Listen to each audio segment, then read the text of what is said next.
Buenas tardes, soy Francisco Torres, historiador, y el día de hoy tocaremos un tema muy importante en la historia de México y la historia de Hidalgo. Un aniversario más del 20 de noviembre de 1910, inicio de la Revolución Mexicana.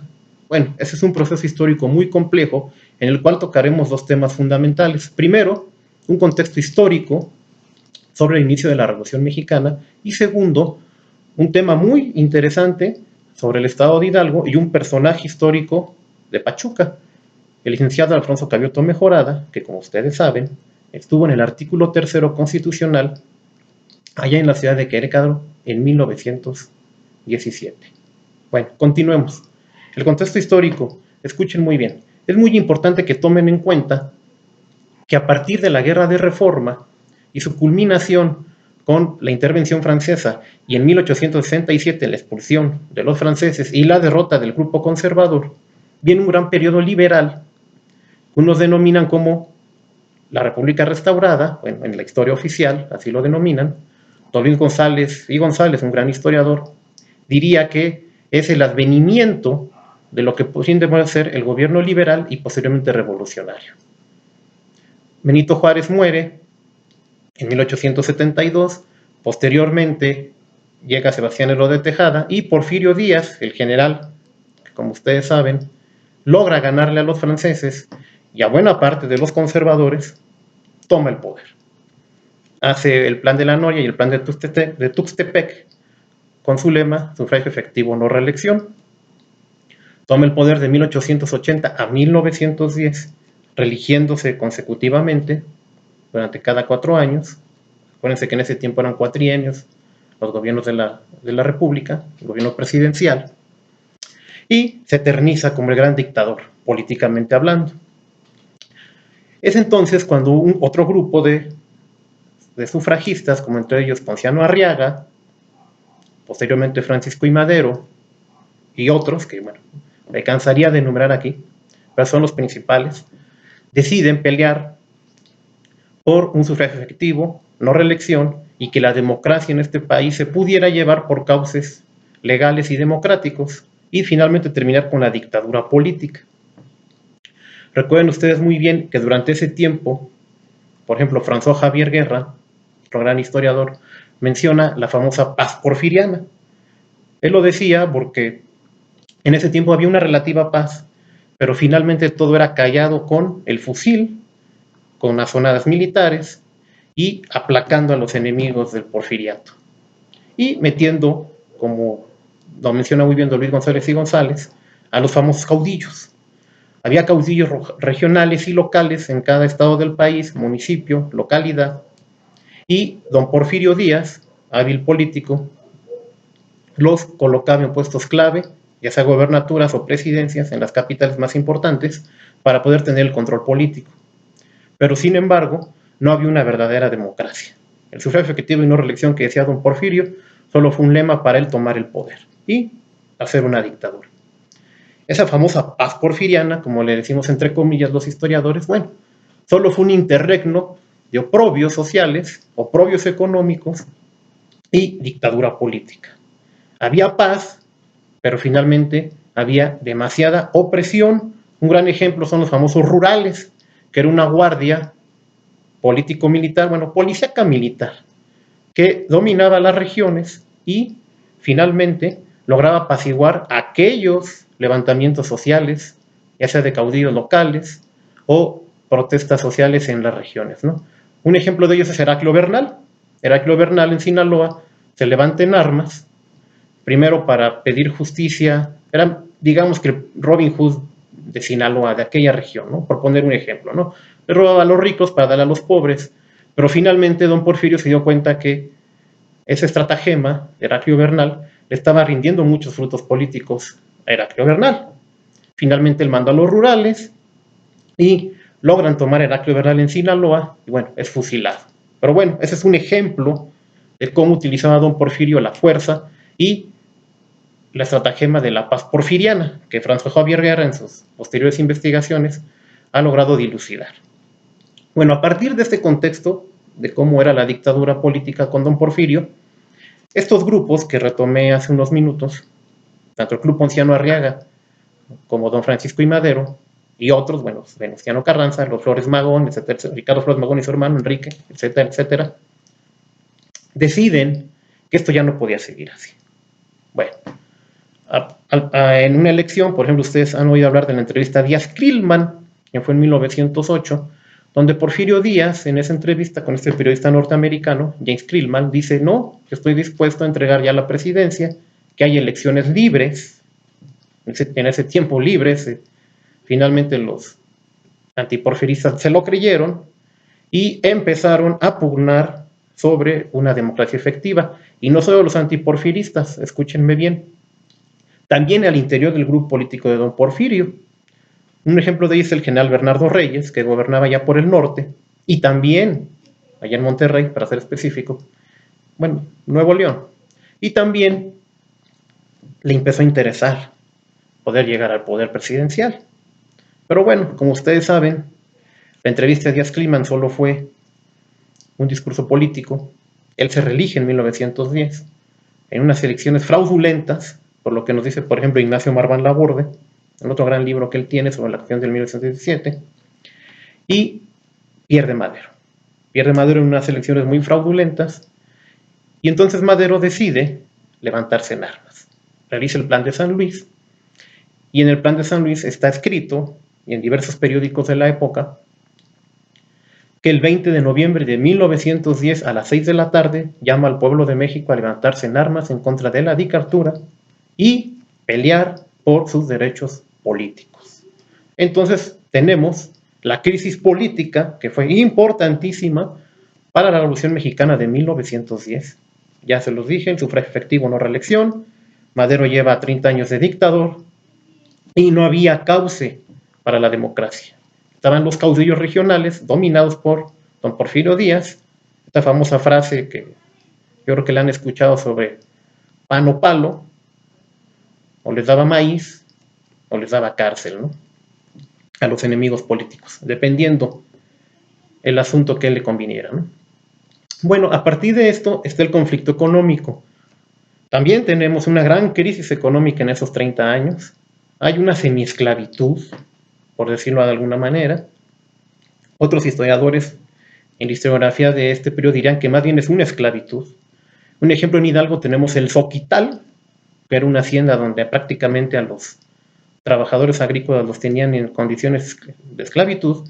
La zona del sur, yo creo que han oído ustedes por ejemplo, este libro de la rebelión de los colgados, de Bruno Traven, allá en la zona sureste maya, Campeche, Yucatán, Quintana Roo, diversas partes del sur, que eran haciendas de hule y enequeneras, y también vivían una brutalidad.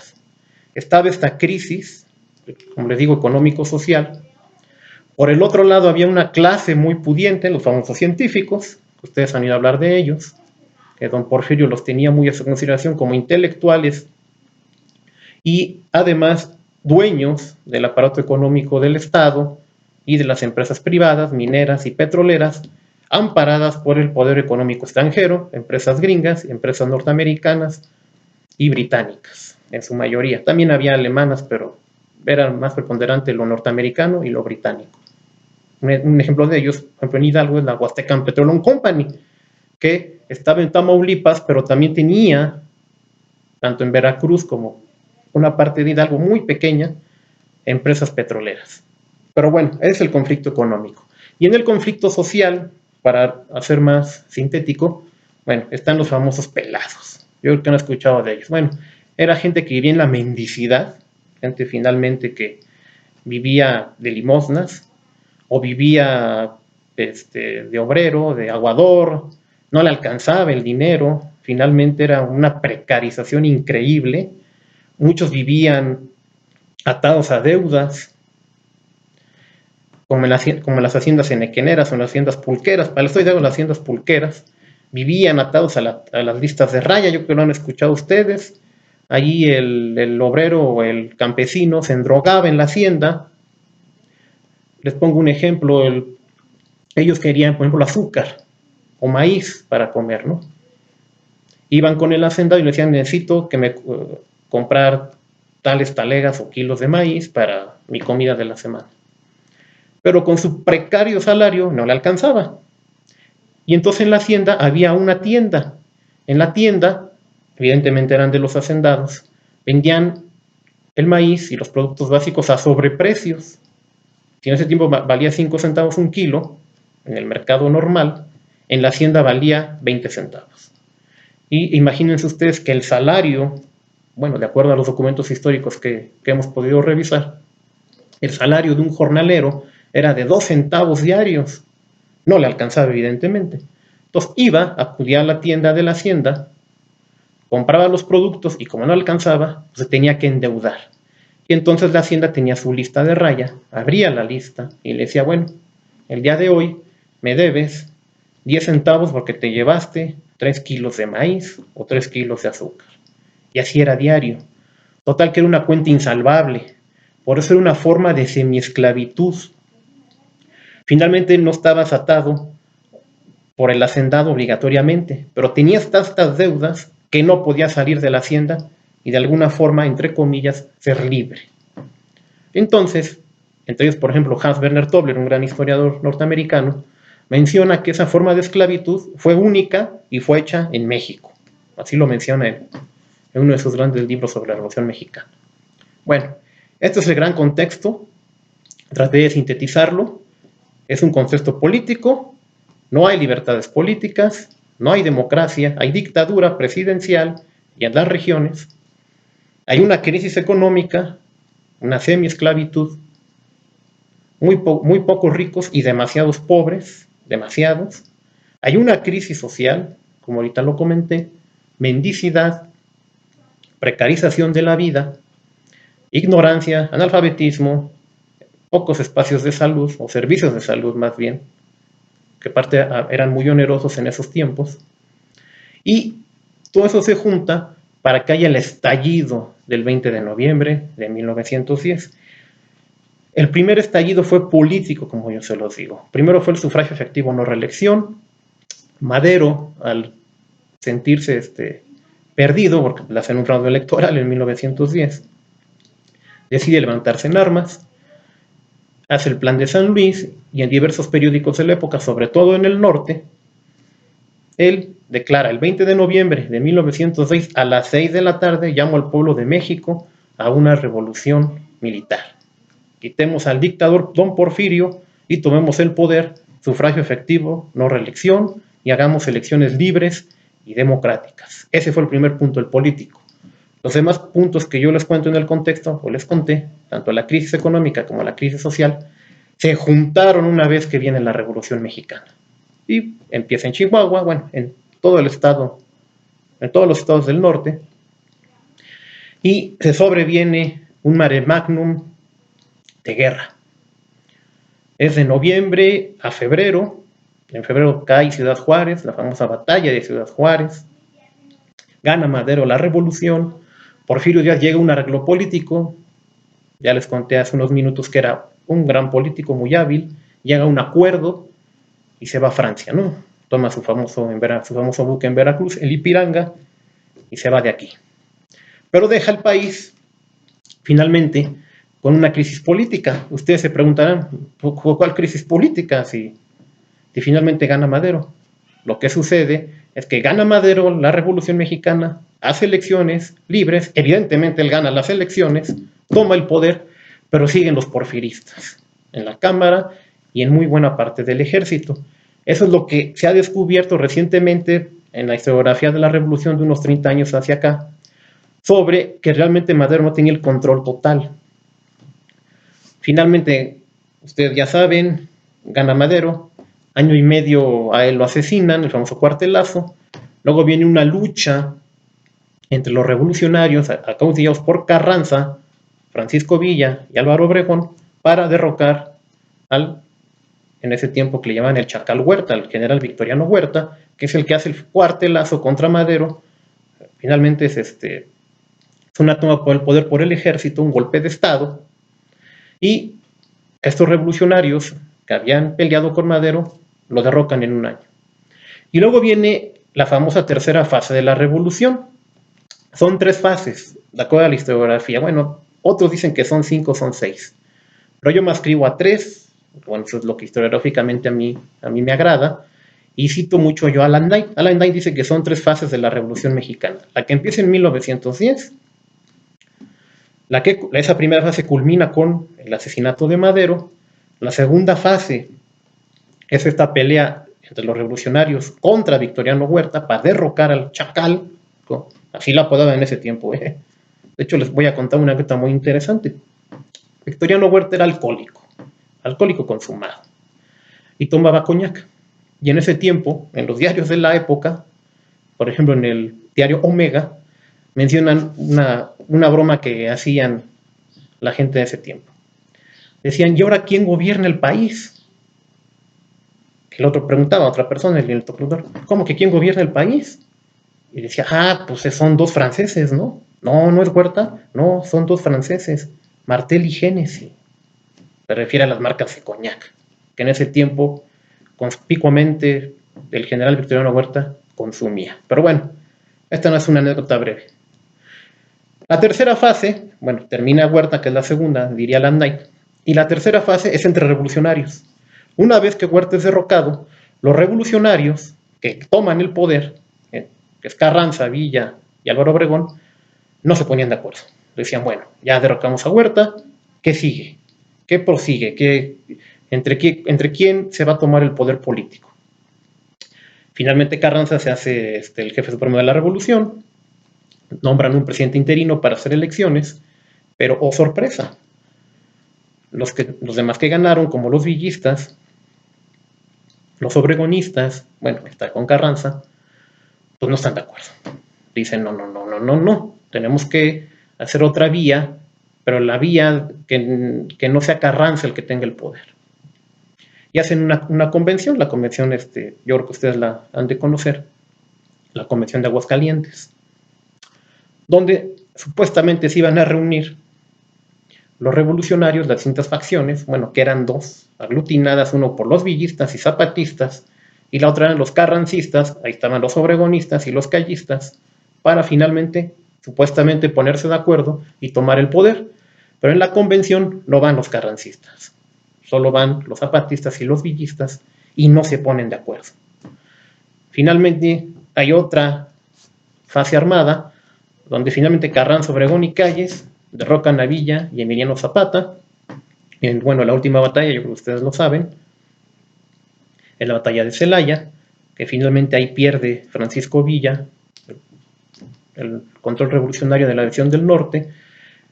La División del Norte es vapuleada, desafortunadamente. Bueno, a los que nos agrada el villismo, otros dirán que bien, pero bueno, eso es la consideración de cada quien. Aquí solamente analizamos el contexto. Ganan los carrancistas, y en 1916, como les comentaba, termina la batalla de Celaya, donde gana Obregón. Carranza toma el poder. Y dice, bueno, ya que tengo el poder como militar, político militar, finalmente soy el presidente de la República, pero para que culmine todo este proceso armado, tenemos que hacer un documento normativo que rija 17 años de guerra. Eso es lo interesante. Finalmente Carranza, hábilmente, decide culminar esto en una serie de artículos que no sean los mismos que la acción del 57, sino que sea una nueva constitución. Eso es lo más interesante de este proceso histórico-político, culminar con una constitución. Y para ello van de noviembre a febrero de 1916 a febrero de 1917 a la ciudad de Querétaro. Allí en la ciudad de Querétaro hacen un congreso constituyente y acuden distintos diputados de los distintos distritos de todo el país. Finalmente todos eran revolucionarios, son los que ganan la lucha armada, no había de otra, y se ponen de acuerdo para la Carta Magna. Para el Estado de Hidalgo, que es el otro tema, el segundo tema que les vengo a platicar, van 9 diputados, entre ellos Alonso Pravieto Mejorada, que es de origen pachuqueño, del Estado de Hidalgo, y acude finalmente como carrancista. Él es de esta facción carrancista. Él es un liberal, claramente. Estuvo en el Ateneo de la Juventud, que fue un gran centro académico, intelectual y político de la época, de principios de 1900. Ahí él se imbuye de muchas ideas liberales, sociales, inclusive hasta marxistas, bueno, todo lo que había en la época. Y él es designado para ir allá. Acude a Querétaro con los 9 diputados, y lo más interesante es que se debatieron, evidentemente, los 136 artículos que tiene la Constitución, pero los 3 más importantes, el 23, 27 y el tercero dedicado a la educación. En este, Alfonso Cravioto tuvo una participación muy importante. Se dividieron en 2 grupos, los moderados y jacobinos. Los moderados estaban apoyados por Alfonso Cravioto y los jacobinos estaban abanderados por Francisco J. Múgica. Entre estos 2 bandos, en el Congreso Constituyente, se debatieron 3 días muy importantes, el 14, 15 y 16 de diciembre de 1916 se debatió el artículo. ¿Cómo fue esto? Ustedes dirán, bueno, ¿qué diferencias hay? Si las había. Retoman el proyecto de 1857 de la Constitución que hizo el juarismo y no les agradó. Los moderados decían que se quedara así, que finalmente la educación recayera en las escuelas públicas y particulares, que el ciudadano mexicano era libre de elegir entre la particular y la pública, de educación que quisiera. Y los jacobinos dijeron, no, debe ser regida y debe ser un laicismo en todas las instituciones, sea pública o privada. Alfonso Cravioto, que abanderaba los ideales del carrancismo, decía, no, tiene que ser, en el debate, él lo menciona, hay una investigación muy interesante en el Diario de los Debates de Ignacio Marván, donde ahí ustedes los pueden observar, son 20 páginas más o menos, cuando debaten el artículo 3º. Vienen los oradores de los 3 días, que les comenté que fue 14, 15 y 16 de diciembre de 1916, y entre ellos Alfonso Cravioto sube a tribuna y menciona que el artículo 3º y la educación pública, la educación más bien en general, debía ser laica, pero que el ciudadano mexicano decidiera si instituciones públicas o privadas. Y los jacobinos, abanderados inclusive por Enrico J. Múgica, y que fundó el Universal, Félix Fulgencio Pallavicini, decían no, debe ser que todas las instituciones de educación pública, la educación sea laica, independientemente que el ciudadano decida o no. El ciudadano va a decidir, es el Estado el que le va a decir que la educación es pública, laica y laica. Eso era lo que se debatía, el laicismo de Estado. En 1857 la Iglesia tuvo un duro revés porque le quitan buena parte de la educación, que es un punto ideológico de los regímenes o de los estados, la educación.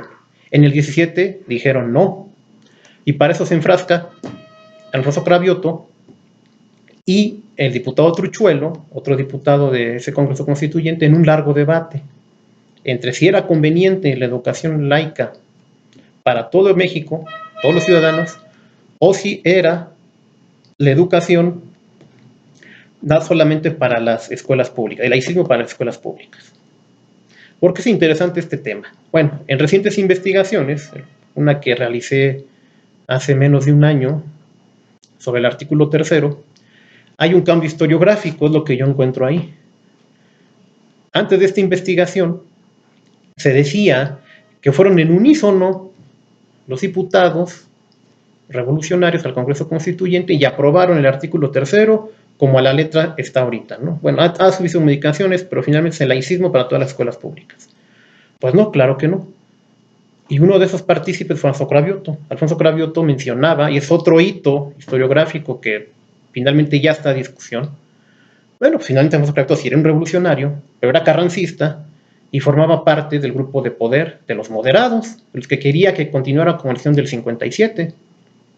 Y otro grupo, los jacobinos, que Ignacio Marván Laborde lo cita muy bien en 2 libros que se los recomiendo. Uno de ellos es el Diario de los Debates de 1917, editado por el Poder Judicial, y el otro es Cómo hicieron la Constitución de 1917, editado por el Fondo de Cultura Económica. Esos 2 libros, para que ustedes complementen esta pequeña charla, les son de mucha utilidad. Bueno, yo encuentro en los documentos, y con base en la revisión historiográfica de Ignacio Marván Laborde, que finalmente sí había 2 grupos muy claros. Se debatió, ustedes dirán, bueno, pero fue muy poco lo que se debatió. Recordemos el contexto histórico, había que acabar con el antiguo régimen, y todavía había algunos con resabios del antiguo régimen, entre ellos Alfonso Cravioto. Él sí mencionaba que no, que que el artículo 3º y la educación deberían ser laica solamente para las escuelas públicas, y que el ciudadano mexicano tenía derecho a decidir. Los jacobinos dijeron que no, que la educación laica, debe ser igual para privada y pública, y el ciudadano tenía derecho a decidir, y la Iglesia finalmente no tendría ya ninguna injerencia en estos temas. Finalmente se debate en 3 días. Esos 3 días fueron muy intensos. Si ustedes leen el diario de los debates, y en el AGN en la Galería 2 hay algunos extractos sobre esto, esa intensidad que había. Inclusive estaban a punto de sacar el revólver, pero bueno, afortunadamente nunca lo hicieron. 3 días se debate, se va a votación, y finalmente gana la propuesta de los jacobinos por 109 votos a favor, 53 en contra. Uno de los votos en contra fue de Alfonso Cravioto. Esto no quiere decir que sea bueno o malo, solamente les estoy comentando como historiador que ustedes deben de comprender los contextos históricos y cómo cada individuo en la historia, bueno, cuando es estudiado por los historiadores, parte primero de reconocer que es un ser humano y que actúa de acuerdo a ciertos intereses políticos o económicos de su tiempo e ideas de su tiempo. Entonces, fue un punto toral que en esta pequeña investigación de hace menos de un año logré tocar, bueno, y se pudo publicar en un libro por la UAM, y es lo interesante de ver estos procesos históricos y cómo también el Estado de Hidalgo pudo participar, porque también se ha dicho muchas veces que Hidalgo no participaba en nada. No, sí participaba. El problema que tenemos los historiadores es que tenemos que investigar más y mejor y dar diferentes puntos de vista sobre la historiografía que se ha hecho en muchos temas que tenemos en la entidad, ¿no? Este es uno de ellos, y bueno, y se los quería compartir porque me parece que es un tema interesante. Y ustedes cuando vean el nombre de Alfonso Cravioto en alguna de las calles de Pachuca o del estado de Hidalgo, o en su monumento que tiene allá en el Poder Judicial, por lo menos sabrán un poquito que él fue un constituyente de 1917. Muchísimas gracias a todos y que tengan una excelente tarde.